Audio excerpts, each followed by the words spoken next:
Hello viewers, ఈ రోజుల్లో పిల్లలు ఇంగ్లీష్ కంటే తెలుగు రాయటంలో చాలా తప్పులు చేస్తున్నారు. ఎందుకంటే తెలుగు వర్ణమాల రావాలి, అలాగే గుణితపు గుర్తులు రావాలి, ద్విత్వాక్షరాలు, సంయుక్తాక్షరాలు, సంశ్లేషాక్షరాలు ఇవన్నీ వచ్చాక పదాలను వాటిని కలిపి చదవటం రావాలి, అలాగే రాయటం రావాలి. మరి ఇలాంటి కష్టం లేకుండా ఈజీగా నేర్పించడానికి కొన్ని టెక్నిక్స్ పాటిస్తే సరిపోతుంది.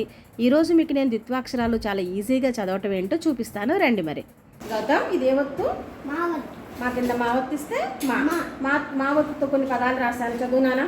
అమ్మ, కొమ్మ, బొమ్మ, బామ్మ, చెమ్మ, నిమ్మ. Very good.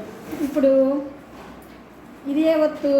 వావత్తు. ఇది వా కింద వావత్తిస్తే వా. ఇప్పుడు వావత్తుతో పదాలు చదువు. అవ్వ, గవ్వ, మువ్వ, రవ్వ, గువ్వ, గువ్వ. గోవ్వ. Very good.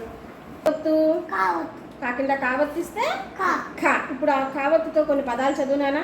అక్క, పక్క, నక్క, చుక్క, కుక్క. Very good. ఇది ఏ వత్తు? పావత్తు. ఇది పావత్తు. పా కింద పావత్తిస్తే పా. హా. మరి హాకి మళ్ళీ కొమ్మిచ్చాం పక్కన, అప్పుడు ఏమవుతుంది?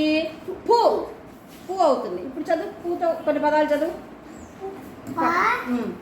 పప్పు. ఓకే. నిప్పు. నిప్పు. డప్పు. Very good. పప్పు. Very good. చెప్పు. Very good. మప్పు. ముప్పు. Very good. రోహిత్, ఇది ఏవత్తు? తా కింద తావత్తిస్తే ఠా. ఇప్పుడు ఠావత్తుతో కొన్ని పదాలు చదువు, ఓకేనా? చదువు.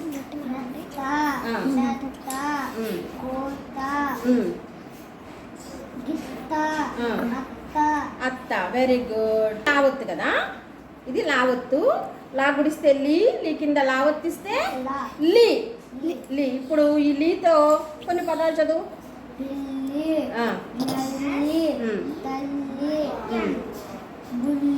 బానే అది బా. Very good. నక్షిత, ఇదే అక్షరం? టా కింద ఏవత్తుంది? టా కింద టావత్తిస్తే ఠా. ఇప్పుడు టావత్తుతో కొన్ని పదాలు చదువుదాం, చదువు నాన్న. చాక. చా పక్కన ఏముంది? కొమ్మిస్తే చుట్టా. చదువు. కొమ్మిస్తే గు.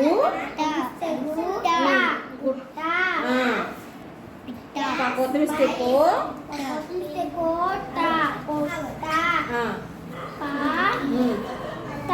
పీ. పా గుడిస్తే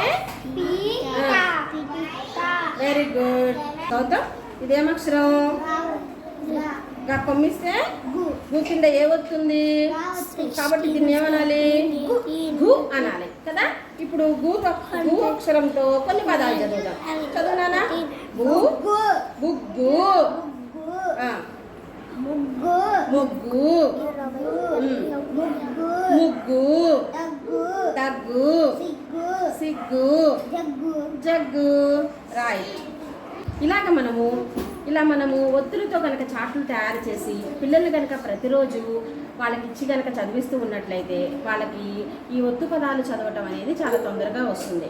మనం ఏదైనా వర్క్లో ఉన్నప్పుడు, వేరే క్లాస్ ఎంగేజ్ చేసుకున్నప్పుడు ఇలా మనం టీఎల్ఎం తయారు చేసి వాళ్ళగా చదువుకోమంటే ఎక్కువ ప్రాక్టీస్ చేయటం మూలంగా వాళ్ళు బాగా ఒత్తు పదాలు చదవగలుగుతారు. Thank you.